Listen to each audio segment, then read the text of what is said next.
자, 경제학은 시장에 대해서 우리가 다루는 건데요. 시장이면 물건을 사는 사람과 파는 사람이 있죠. 그래서 그걸 이제 의사결정할 때 중요한 역할을 하는 게 바로 가격이다 이렇게 얘기할 수 있고요. 이 가격이 이제 개개인들의 어떤 의사결정을 내리는 선호가 반영돼 있다라고 생각하시면 돼요. 이걸 이제 아담 스미스는 보이지 않는 손이다 그렇게 얘기를 한 거고요.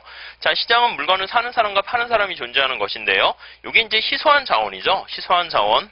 그래서 우리가 이제 처음에 얘기하는 게 기회비용 희소성을 다루게 되는 거고요. 여기 어떤 X제의 가격이 있어요. 자, 여기 물건을 사는 사람이 있고요. 판매 공급하는 사람이 있어요. 이게 바로 이제 시장이다라고 생각을 하시면 되겠네요. 자, 우리가요, 그 시장이 왜 좋은가라고 하면은 이 자원이 희소한 건데 시장에 물건을 사는 사람과 파는 사람이 모여가지고 서로 거래, 교환하는 거 아니면 국제무역으로 가면은 그게 나중에 무역이 되는 것이죠. 자, 그렇게 되면 어떤 장점이 있습니까? 라고 하면 소비자들이 이득을 누려요. 그 이득의 크기가 이 파란 색깔 면적을 소비자 잉여다 이렇게 얘기를 하고요.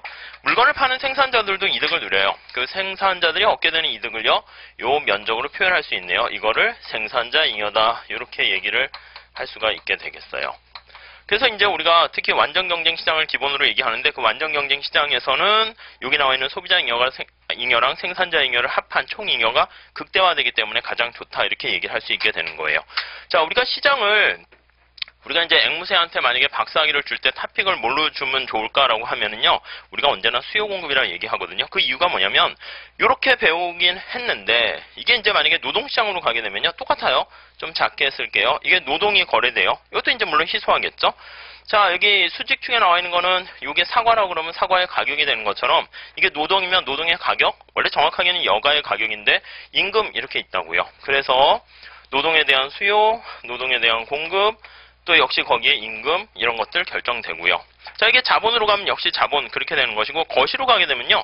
역시 똑같아요. 거시에 가시면은 우리가 나중에 보면 화폐 시장을 보게 돼요. 그럼 이것도 화폐 거래량이고요. 화폐 가격이 이자율인 거예요. 이자율. 화폐 공급을 우리가 수직으로 그리는데 이자율이 영향 받으면 내생적이다 해가지고 우상향하게 그리기도 하잖아요. 그래서 만약에 똑같이 그냥 우상향하면 이게 화폐 공급, 화폐 수요 이렇게 된다고요. 별로 다를 거 없어요. 자, 국제금융으로 가서 이게 다 뚱딴지가 떨어져 있는 게 아니라 다 똑같아요. 자, 달러가 거래돼요. 이거 희소한 자원 달러예요. 달러 가격이 환율이라니까요.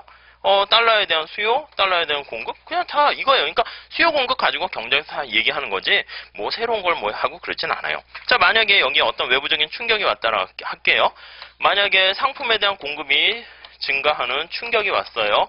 그러면 공급이 증가하겠죠? 공급 곡선 우측 이동해요. 밑에서 보면은 하방 이동이고 옆에서 보면 우측 이동이죠. 자, 그러면 가격은 하락하고 거래량은 증가한다라는 거 알 수가 있을 거예요. 노동시장에서도요, 만약에 이제 이민이 증가하거나 출산율이 증가하게 되면 노동 공급이 증가해요. 그럼 그냥 이렇게 그대로 가는 거죠, 뭐. 그럼 임금이 하락하네요. 물론 거래량이 증가하고. 중앙은행이 화폐 공급을 늘렸다 합시다. 본원 통화라든가 이런 걸 증가시키면 화폐 공급이 증가해요. 그러면 이자율 떨어지고요. 그냥 다 똑같다니까요. 해외에서 돈이 막 들어왔어. 달러가 들어오면 화폐, 외환이 증가, 외환 공급 증가? 그럼 이거 환율 하락. 뭐 그냥 다 똑같죠, 뭐. 아무튼 요거에 대해서 우리가 다루는 거다라고 생각하시면 되겠고요.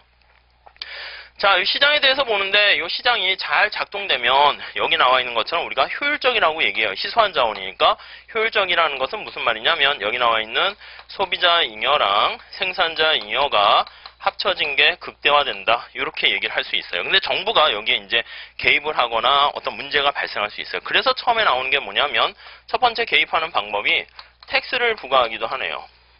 자, 텍스를 부과하게 되면 어떻게 돼요?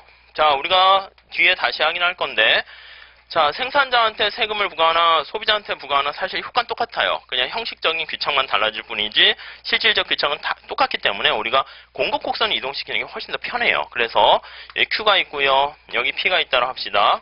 공급 곡선 우상향하고 수요 곡선 우하향 하는데 자, 생산자한테 만약에 세금을 때렸어요. 그러면 공급 곡선이 상방 이동하게 될 거예요. 이렇게 이동하겠죠. 텍스 부과한 만큼. 자, 그렇게 되면 소비자 잉여랑 생산자 잉여가 어떻게 달라지나 색깔로 좀 보세요. 자, 소비자 잉여는 원래 균형점이 여기였기 때문에 점 3개를 찾으셔야 돼요. 여기가 0, 여기가 1, 점점점 내려오면 여기가 2. 자, 소비자 잉여는 어떻게 변했습니까? 라고 하면 저 파란 색깔의 면적이 원래 이렇게 있었는데 이렇게 쭈그러졌어요. 소비자 잉여는 이렇게 작아지고요. 자, 생산자 잉여는 어떻게 변했습니까? 라고 얘기하면 원래 생산자 잉여는 이거잖아요. 이건데 사실은 원래 이만큼 돈을 받아요. 이만큼 받고 최소한 받아야겠다는 금액이 이만큼인데 실제 받은 금액에서요. 정부의 조세 수입을 이걸 갖다가 바쳐야 되는 거니까 생산자 잉여는 요만큼이 돼요. 이건 이제 계산 문제나 이런 거에서 우리가 보통 흔히 많이 얘기를 하게 되는 것이고요. 면적 구하세요 이렇게 나와요. 정부의 조세 수입이 요거네요. 그쵸? 단위당 요만큼 T만큼에다 거래량이니까 요 하얀 색깔 면적이 정부의 조세 수입.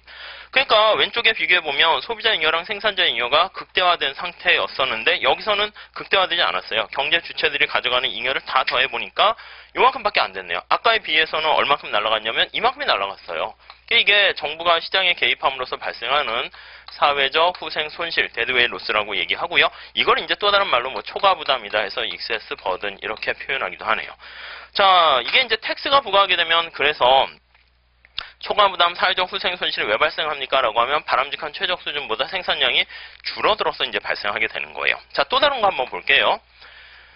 자, 만약에 시장 상황이 정부가 개입하진 않았는데 독점이라고 할게요. 독점인 경우에는 어떤 일이 발생할까요? 라고 하면은요. 결과는 똑같아요. 다 생산량이 줄어들어서 후생 손실이 발생한다. 이렇게 끌고 갈 거예요. 자, 독점이면은 여기 수요 곡선 이렇게 있는데 자, 우선 첫 번째, 이윤극대 산출량은 MR 이퀄 MC를 찾아야 되는 거니까 이게 기울기 2배 가파르게 그려야죠. MR 이렇게 되고요. MC가 공급곡선을 의미하는 거예요. 그래서 공급곡선이고 이게 이제 MC. 원래 공급곡선이 독점에서 없잖아요. 그래서 객관식에서는 독점 얘기하는데 공급곡선 얘기하면 무조건 다 틀려요. 근데 아무튼 MC가 공급곡선 대용이니까 완전 경쟁 시장에서는 여기에요. 0에 해당하는 1 이렇게 쓸 수 있는데 독점 시장에서는 어떻게 됩니까 하면 MR과 MC가 같아지는 여기서 생산량을 결정하게 되고요. 완전 경쟁 시장보다 역시 생산량이 줄어들게 되는 거 알 수가 있을 거예요. 자, 근데 가격은 여기서 높이 부과하네요. 소비자가 내려고 하는 최대한의 가격을 받게 되는 거니까 여기서 돼요. 역시 소비자 잉여, 생산자 잉여 계산해보면 소비자 잉여는 이 파란 색깔 면적 칠한 만큼이 소비자 잉여가 되는 것이고 독점이 가져가게 되는 독점 잉여는 어떻게 돼요? 요 조세 수입을 독점 기업이 가져가는 거죠. 그래서 생산자 잉여, 독점 잉여를 구하세요 하면 이렇게 노란 색깔로 표현할 수 있어요.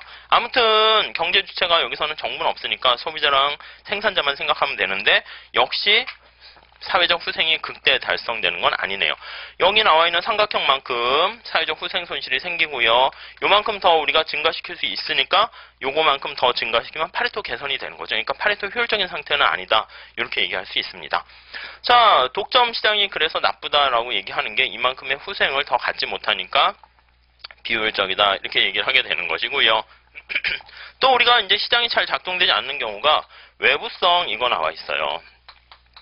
외부성은 생산 과정에서 시장에 미친 어떤 더 생산 많이 이 경우는 부정적인 외부성이고 긍정적인 외부성 그런 게 있을 수 있는데 자 이게 최적이라는 거 잘 중요하게 보셔야 돼요. 여기가 최적인데 여기 나와 있는 건 둘 다 과소 생산됐기 때문에 사회적 후생 손실이 생긴 건데 과다 생산돼도 사실은 바람직하지 않은 거예요. 경쟁에서는 늘상 최적이라는 게 극대 극소라고 얘기할 수 있는데 수험 기간도 마찬가지예요. 수험 기간도 여러분들이 얼마 이렇게 있는데 뭐 한 6개월, 뭐 3개월 해가지고 사실 하기에는 좀 부족한 거고요. 그렇다고 하면 한 30년 공부하기엔 또 이게 너무 과한 거잖아요. 그러니까 최적 상황이 있어요. 그래서 자 부정적인 외부성 가지고 할게요. 자, 수요 곡선은 여기 그대로 있고요. 생산 과정에서 부정적인 외부성이 발생했다라고 하면 원래 그 현대자동차 같은 경우에는 물건 만들 때 생산 비용만 생각하게 되니까 이거를 프라이빗 마지널 코스트에서 개인적으로 봤을 때 사적 한계 비용 이렇게 얘기하는데 물건 만들 때 추가적인 비용이 발생하는 거예요. 외부 비용이 발생하는데 그걸 고려하지 않은 거죠. 그래서 사회 전체적인 측면에서 봤을 때는 요거까지 고려해야 돼요. 외부 비용까지 고려해서 SMC 이렇게 되는 거죠. 사회적인 최적 수준은 어디냐면 여기에요. 여기 점점점 S라고 합시다. 근데 이런 외부 비용을 고려하지 않았으면 PMC랑 이 수요 곡선 여기에는 SMB랑 PMB가 같이 있으니까 그냥 수요 곡선 쓴 건데 여기가 되잖아요. 사적인 측면에서 봤을 때. 그러니까 바람직한 최적 수준보다 이 경우에는 과다 생산된다고요. 과다 생산돼서 발생하는 후생 손실은 얼마입니까? 라고 하면요. 결과는 물론 똑같이 알고 계셔야 되는데 이 경우는 과소 생산돼서 발생하는 후생 손실인데 과다 생산에서 발생하는 후생 손실이 이만큼이다라는 거 이런 거 잘 보시고요. 언제나 경작에서는 궁극적인 목적이 뭐냐면 후생 극대화가 경제학의 가장 최종 목적이에요. 그러다 보니까 늘상 소비자 잉여, 생산자 잉여, 후생 손실 구하세요. 이거는 당연한 경제학자들의 늘 관심사다 이렇게 생각하시면 되겠습니다.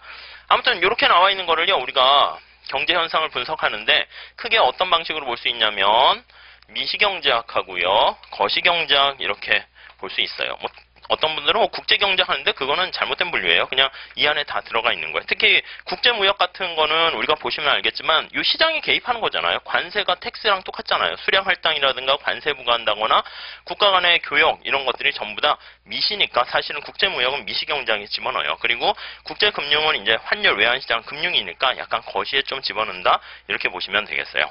자, 미시는요 아시겠지만 우리나라가 이렇게 있으면 개별 경제 주체들의 행동을 하나하나 살펴보는 게 미시경제학이에요. 그래서 언제나 개별이라는 말이 중요하고요. 거시는 이거 전체를 한꺼번에 보는 것이죠. 그래서 총, 토탈, 그 개념, 집계했다라는 말이 제일 중요하게 돼요. 자, 미시를 분석하는 방법이 크게 부분균형 분석 방법이 있고요. 또 하나는 일반균형 분석 방법이 있어요. 부분균형 분석 방법은 이제 하나의 시장만 놓고 보는 건데 이게 바로 다 부분균형 분석 방법이 되는 것이죠.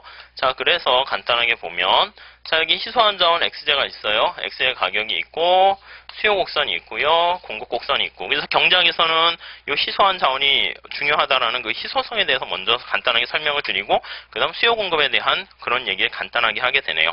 아시겠지만 이 수요 곡선 어떻게 되냐면 이거 D라고 돼 있는데 QX 디맨드라 할게요. 여기에 영향을 미치는 게 X의 가격, Y의 가격, 뭐 소득 이런 것들이 있는데 우리가 관심을 갖고 보는 것은 이거 전부 다 한꺼번에 보려고 하면 죽수밥도 안 되니까 여기서 제일 중요한 게 X의 가격과 X의 소비량이다, 거래량이다 라고 하면 이 관계만 놓고 그림을 살펴보는 거예요. 그래서 칠판의 두 주인공을 삼은 것이고 이게 마이너스 관계에 있다? 그게 이제 수요 법칙이고요.